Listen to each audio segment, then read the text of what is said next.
Welcome to Zish Stories.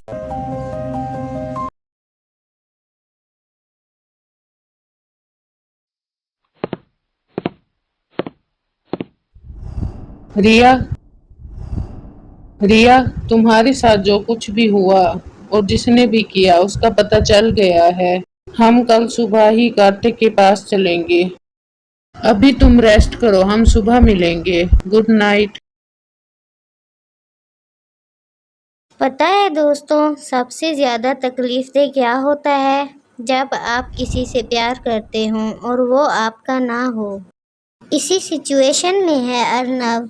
रिया भी अर्नव से प्यार करने लगी है, मगर उसकी सिचुएशन इतनी सिंपल नहीं है। वो किसी की बीवी है। भले ही कार्तिक ने उसे निकाल दिया हो, मगर वो है तो उसकी बीवी ना।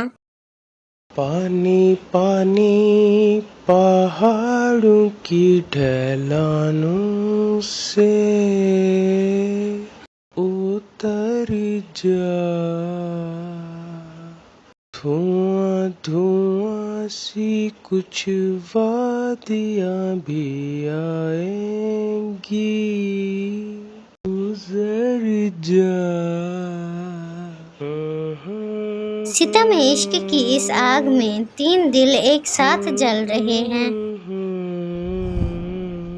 ये स्टोरी क्या नया रंग लेने वाली है, आइए देखते हैं।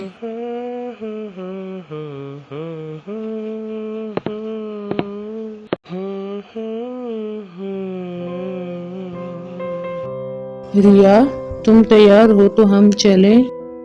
हाँ, चलते हैं।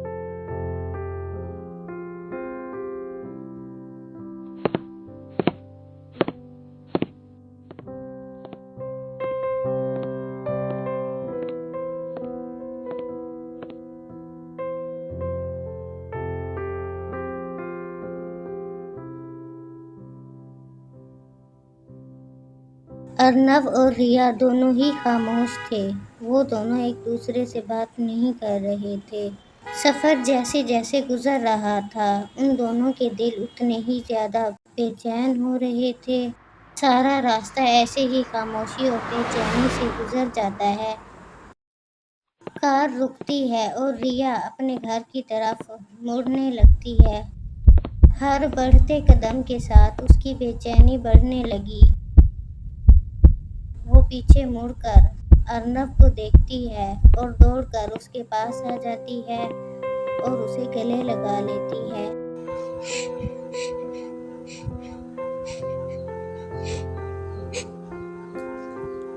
दोनों की आंखें आंसुओं से भर जाती हैं।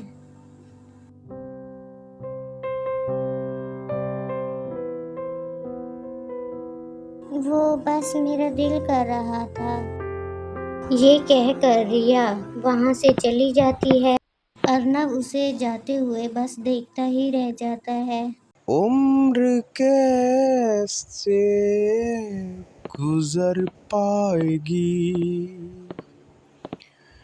एक पल जब गुजरता नहीं।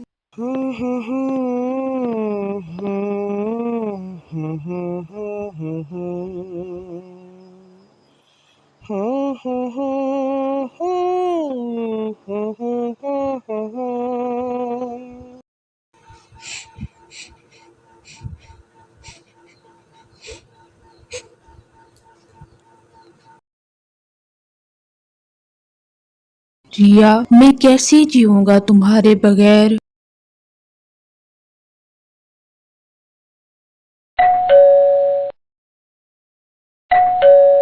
बेल की आवाज सुनकर एल्सा दरवाजा खोलती है। एल्सा को देखकर रिया हैरान हो जाती है। तुम यहाँ क्या कर रही हो? ये सवाल तो मुझे तुमसे पूछना चाहिए कि तुम यहाँ क्या कर रही हो। ये मेरा घर है। है नहीं था। तुम्हें शर्म नहीं आई यहाँ वापस आते हुए? क्या वो सब काफी नहीं था जो तुमने किया? ओ प्लीज, ड्रामा मत करो। मैं जानती हूँ कि वो सब तुम्हारी साजिश थी, मगर मुझे ये नहीं पता था कि तुमने ये सब किया क्यों। तुम तो मेरी फ्रेंड थी ना।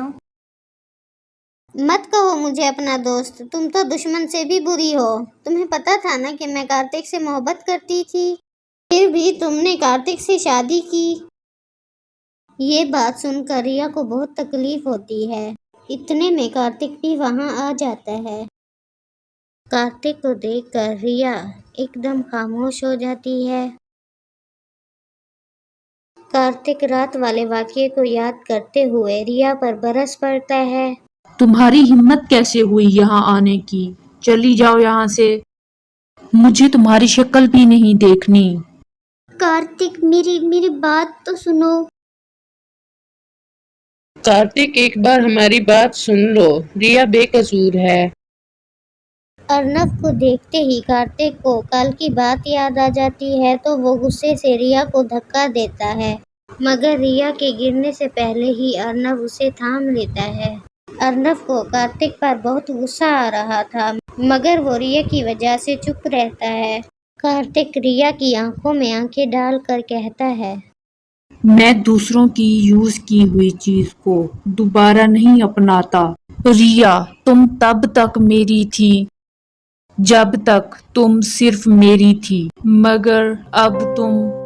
इससे पहले कि कार्तिक कुछ और कहता, रिया उसके मुंह पर थप्पड़ मार देती है।